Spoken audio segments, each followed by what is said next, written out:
주 이름 찬양 풍요의 강물을 흐르는 부요한 땅에 살 때에 주님 찬양해.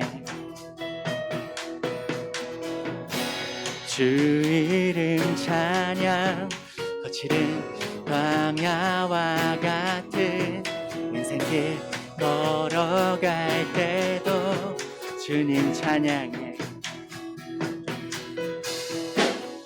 모든 축복 주신 주님 찬양하리. 어두운 날이 다가와도 난 외치리. 주의 이름을 찬양해. 주의 이름을 찬양해. 영화로운 주 이름 찬양.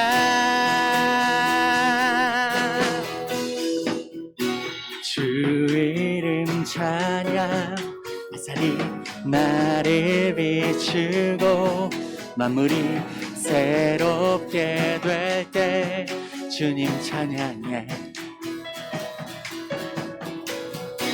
주 이름 찬양 가는 길 험할지라도 고통이 따를지라도 주님 찬양해. 모든 축복 주신 주님 찬양하리. 어두운 날이 다가와도 난 외치리. 주의 이름을 찬양해.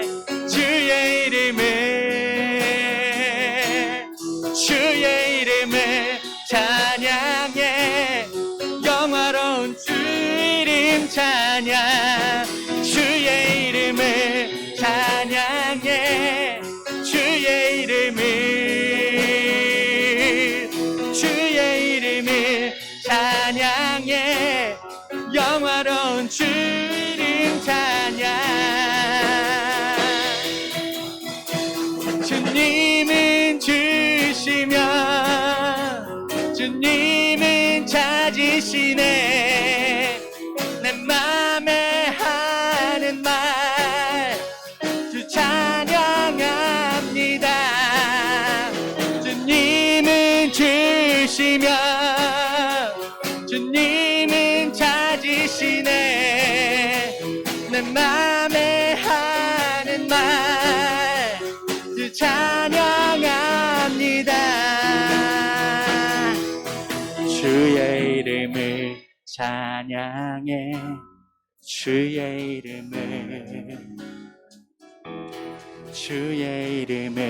찬양해. 영화로운 주 이름 찬양. 주의 이름을 찬양해.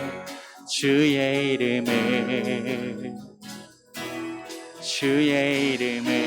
찬양해. 영화로운 주 이름 찬양. 주의 이름을 찬양해. 주의 이름을 찬양해. 영화로운 주 이름 찬양. 주의 이름을 찬양해. 주의 이름을 찬양해. 영화로운 주 이름 찬양. 주님은 주시며 주님은 찾으시네. 내 맘에 하는 말 주 찬양합니다. 주님은 주시며 주님은 찾으시네. 내 맘에 하는 말 주 찬양합니다.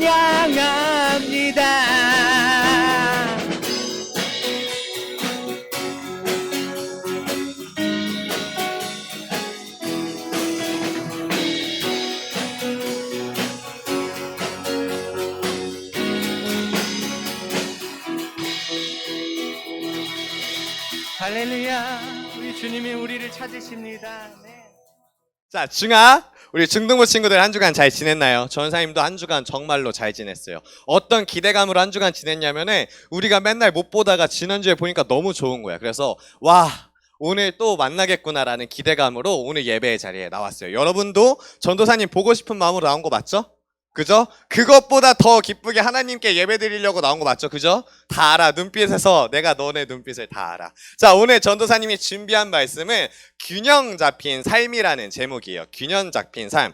그 본문 말씀은 다니엘 1장 3절에서 9절까지 말씀이에요. 주보 보면은 말씀이 나와 있거든요. 전도사님이랑 여러분이랑 한 절씩 나눠서 읽어볼게요. 전도사님이 먼저 읽을게요. 왕이 환관장 아브나스에게 말하여 이스라엘 자손 중에 왕족과 귀족 몇 사람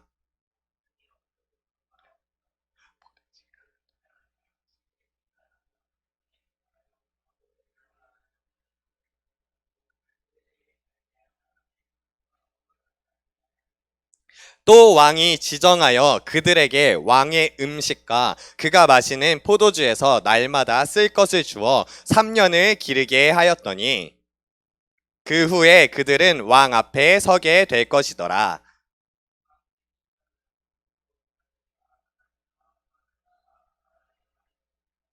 환관장이 그들의 이름을 고쳐 다니엘은 벨드사살이라 하고 하나냐는 사드락이라 하고 미사엘은 메삭이라 하고 아사랴는 아벳느고라 하였더라.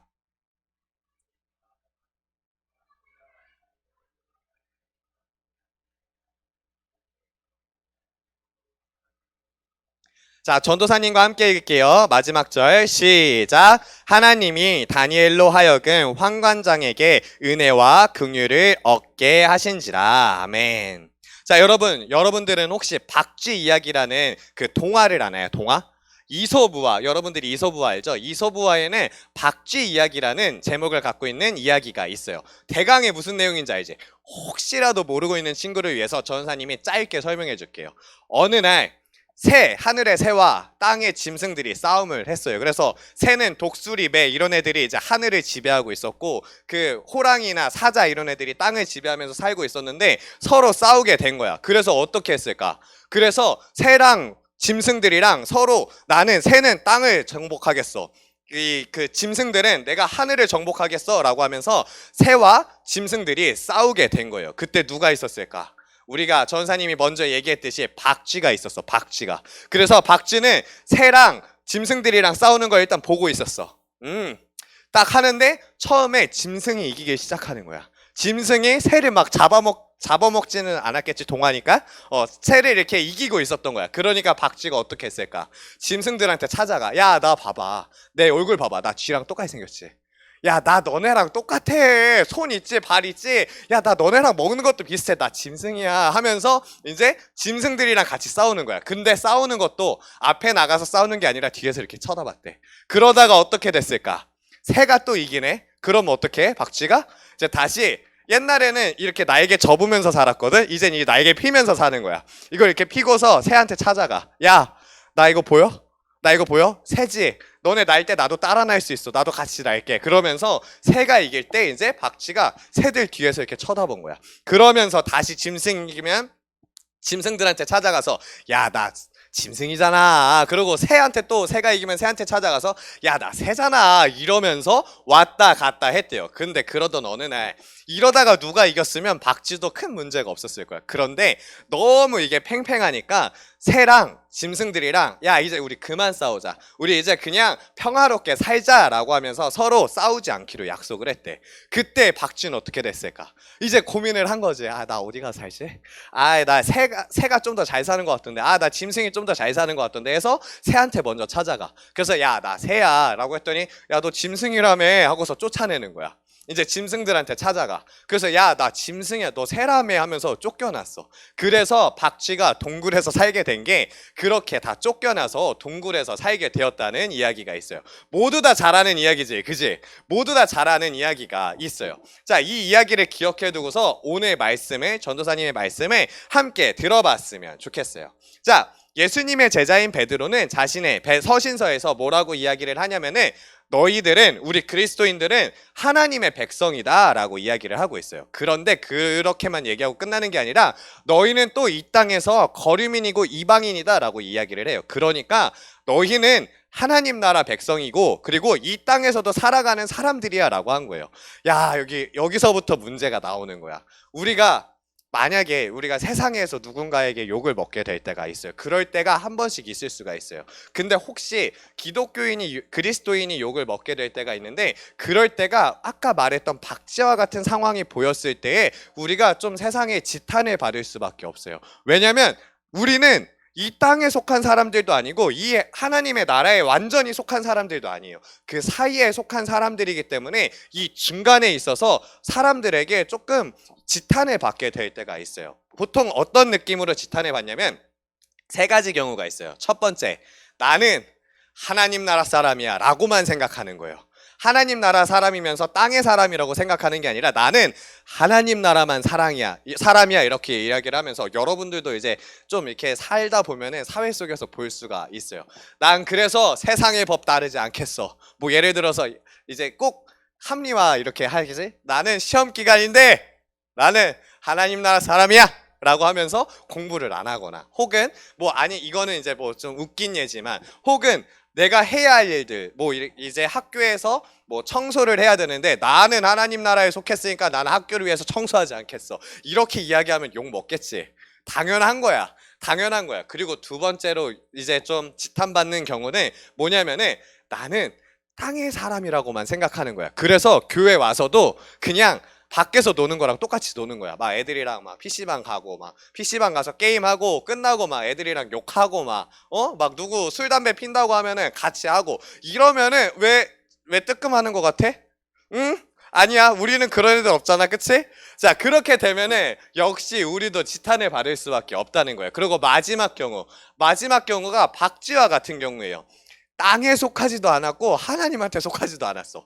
이것도 아니고 저것도 아니야. 그러면 또 야, 얘네 뭐야, 뭐 하는 애들이야, 이런 생각을 갖게 될 수밖에 없다는 거예요. 그래서 예수님께서는 뭐라고 하셨냐면 우리들한테 소금이 되라고 하셨어요. 소금.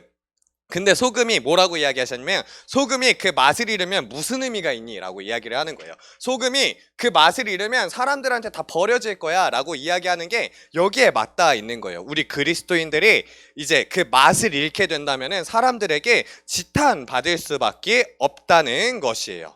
그래서 우리가 하나님 나라 백성과 그리고 이 땅에서 얼마나 균형 잡게 살 수 있는지에 대해서 이 말씀을 통해서 한번 생각해 봤으면 좋겠어요. 그래서 오늘 본문 말씀에 그 균형을 굉장히 잘 맞춘 다니엘이라는 사람이 나와요. 다니엘. 자, 다니엘에 대한 배경을 이야기해 줄게요. 다니엘은 우리가 잘 알듯이 유다, 이스라엘 사람이에요. 그런데 이 다니엘의 나라가 어떻게 됐냐면 바벨론이라는 나라가 쳐들어와서 다니엘의 나라가 망하게 돼요.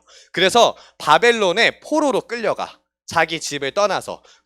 근데 그 바벨론 왕이 어떤 생각을 했냐면, 이스라엘 사람 중에 좀 똑똑해, 잘생겨, 우리들처럼.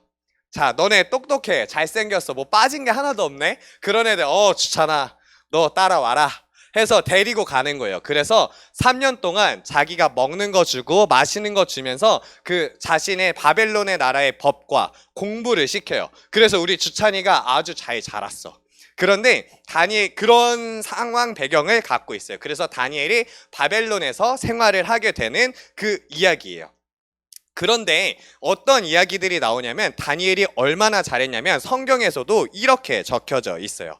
바벨론 왕과 신하들이 바벨론의 모습을 보면서 하나님을 알았다고 이야기를 하고 있어요. 어디서 말하냐면 다니엘 6장 26절에 다리오 왕이 이렇게 이야기를 해요. 내 나라 관할 아래에 있는 사람들은 다 다니엘의 하나님 앞에서 떨며 두려워할지니 그는 살아계신 하나님이요 라고 이야기를 하는 거예요. 그러니까 그 나라 왕, 대통령이 주찬이를 보면서 이제 나는 주찬이를 보면서 하나님을 알겠어, 이렇게 이야기를 하게 된 거예요. 여러분, 어떻게 이런 모습을 보여줄 수 있었을까요? 자, 어떻게 이런 일이 있었냐면은 이 다니엘은 이방 왕, 그 왕이 보기에도 좋게 행했고, 그리고 하나님 보시기에도 굉장히 좋게 행했어요. 그래서 그 나라의 풍습이나 관습들, 법들, 이런 질서들을 다 책임감 있게 충실하게 행해왔어요. 그러면서도 하나님의 뜻과 어긋나는 경우들이 있으면 다니엘은 항상 선택하고 용기를 내서 나는 하나님의 뜻대로 살아가겠습니다 라고 이야기를 할 수 있었어요. 그래서 그 모습을 통하여서 왕이 와, 얘가 우리와도 진짜 잘 살아가는데 그 안에서 하나님의 모습도 보여주네? 이런 것들을 보면서 아, 하나님이 있구나 라는 생각을 하게 된 거예요.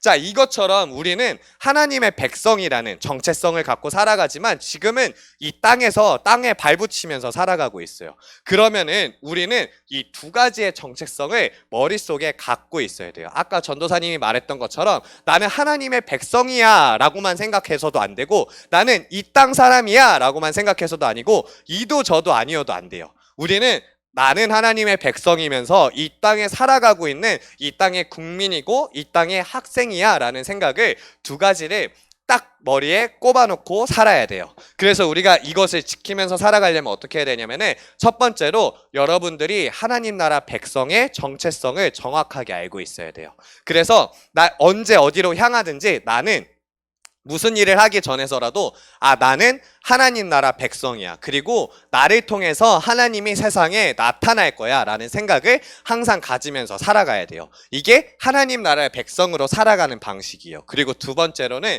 여러분들의 삶 속에서 책임감을 갖고 살아야 돼요. 이게 이 땅에서 살아가는 방식이에요. 여러분들이 우리가 살아가면서 내가 하고 싶은 게 있고 하기 싫은 게 있을 수도 있어. 그런데 그때에는 우리가 이 땅 백성으로 충실하게 살아가기 위하여서 그때에 내가 해야 할 일들에 대해서 책임감을 갖고 살아갈 수가 있어야 돼요. 그리고 그 모습을 통하여서 하나님을 다른 사람들에게 보여줄 수가 있어야 돼요. 이렇게 하나님 나라 백성의 그 정체성과 내 마음속에 하나님 나라 백성의 정체성을 자신의 마음속에 품고 그리고 이 땅 사람이라는 그 책임감을 가지면서 살아간다면 여러분도 다니엘처럼 세상에 하나님을 보여주는 그리스도인들이 될 수 있을 거예요. 자, 우리 중등부 친구들, 여러분들 이제 내일부터 그렇게 살아갈 수 있어야 돼요. 그리고 오늘부터 이렇게 살아갈 수 있어야 돼요. 우리는 하나님 나라 백성이니까 그 소망에 따라가면서 살아가고 그와 동시에 학생, 백성, 자녀 이런 이야기들을 갖고 기억하면서 나는 이 땅에서도 충실히 살아야겠다. 그리고 그를 통해서 하나님을 보여줘야겠다라고 생각하며 그리고 그 정체성을 보여주며 살아가는 중등부 친구들이 되었으면 좋겠습니다. 전사님이 말씀 마치면서 기도할게요. 사랑의 하나님 아버지 감사합니다. 우리를 하나님 나라 백성으로 초청해 주셔서 감사합니다. 그리고 또한 이 땅에서 충실히 살아갈 수 있게 해주심에 감사드립니다. 하나님, 우리가 하나님 나라 백성이면서 이 땅에 살아가는 사람들임을 기억하고서 그 안에서 중심 잡고 살아갈 수 있게 하여 주세요. 무엇보다 하나님 나라 정체성을 가슴에 품고 살아갈 수 있게 하여 주세요. 우리를 통하여서 하나님이 드러난다는 것을 기억하고 우리의 삶을 통하여서 하나님을 보여줄 수 있게 하여 주세요. 그리고 또한 우리가 책임감을 갖고 살아가겠습니다. 우리가 세상에서 해야 할 일들을 책임감 있게 살아가고 그 모습들을 보여주겠습니다. 충실하게 살아내겠습니다. 하나님께서 우리의 삶 가운데에 함께하여 주세요. 하나님, 우리는 너무나도 연약해서 선택의 앞에서 주저하고 실패할 때가 너무나도 많습니다. 하나님께서 우리가 선택의 앞에 있을 때에 용기 주시고 두려움 앞에 있을 때에 용기 주세요. 우리가 그 용기를 통하여서 모든 시험을 이기는 우리 중등부가 되게 하여 주세요. 이 모든 말씀 예수님의 이름으로 기도드립니다. 아멘.